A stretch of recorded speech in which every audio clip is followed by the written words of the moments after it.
ఒక్కసారి కొమ్మూరి గోల్డ్ కి కాల్ చేయండి. తాకట్లో ఉన్న మీ బంగారాన్ని విడిపించి మార్కెట్ ప్రైస్ కి వాళ్ళు కొనుక్కుని మిగతా డబ్బులు మీకు ఇచ్చేస్తారు. వెల్కమ్ టు మనం టీవీ.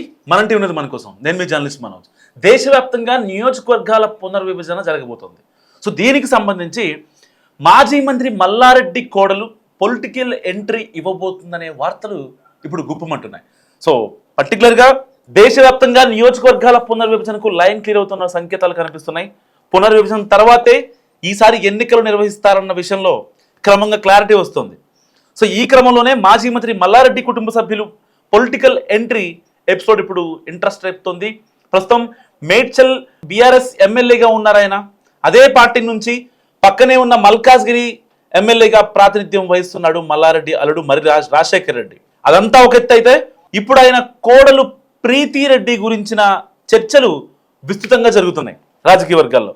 సో కుటుంబ మల్లారెడ్డి విద్యా సంస్థల వ్యవహారాల్లో యాక్టివ్గా ఉంటున్న ప్రీతి రాజకీయాల మీద ఆసక్తిగా ఉన్నారు. గత పార్లమెంటు ఎన్నికల్లోనే మల్కాజ్గిరి ఎంపీ అభ్యర్థిగా పోటీ చేయాలనుకున్నారు ఆమె. సో కుటుంబ సభ్యులున్న బీఆర్ఎస్ పార్టీ నుంచే ప్రీతి రెడ్డి కూడా పోటీ చేస్తారని అప్పట్లో ప్రచారం జరిగింది. ఒకవేళ గులాబీ పార్టీ నుంచి కుదరకపోతే కాషాయ కండువ కప్పుకొని కమలం గుర్తు మీద పోటీ చేస్తారని కూడా తీవ్ర స్థాయిలో ప్రచారం జరిగింది. కానీ అవేవి వర్కౌట్ అవ్వలేదు.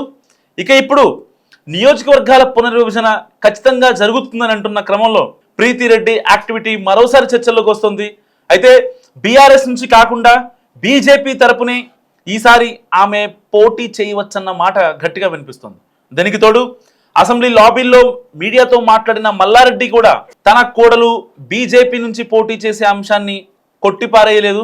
ఆమె బీఆర్ఎస్ నుంచి పోటీ చేస్తుందని చెప్పిన మల్లారెడ్డి ఒకవేళ కుదరకుంటే ఆమె వేరే పార్టీ నుంచి పోటీ చేస్తే నేనెలా అడ్డు చెప్పగలనని రివర్స్ లో ప్రశ్నించారు. సో పార్టీ ఏదైనా సరే ఈసారి మాత్రం తన కుటుంబం నుంచి 4-5 ప్రజాప్రతినిధులు ఉండడం ఖాయమని కూడా కుండబద్దలు కొట్టేశారైనా. దీనికి తోడు తాను హిందుత్వవాదినని గతంలో 1-2 సందర్భాల్లో చెప్పారు ప్రీతి రెడ్డి. అలాగే తనకి ఇష్టమైన రాజకీయ నేతలు నరేంద్ర మోడీ అని కూడా ఆవిడ అప్పట్లో క్లారిటీ ఇచ్చారు.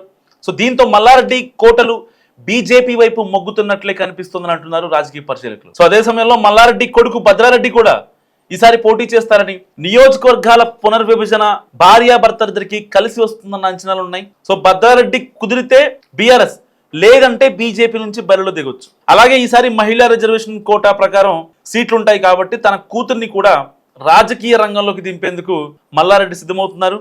సో అదేవిధంగా పార్టీ ఏదైనా సరే ఒకే ఇంటి నుంచి 5 నేతలు ఈసారి పోటీ చేసేందుకు సిద్ధమవుతున్నారు.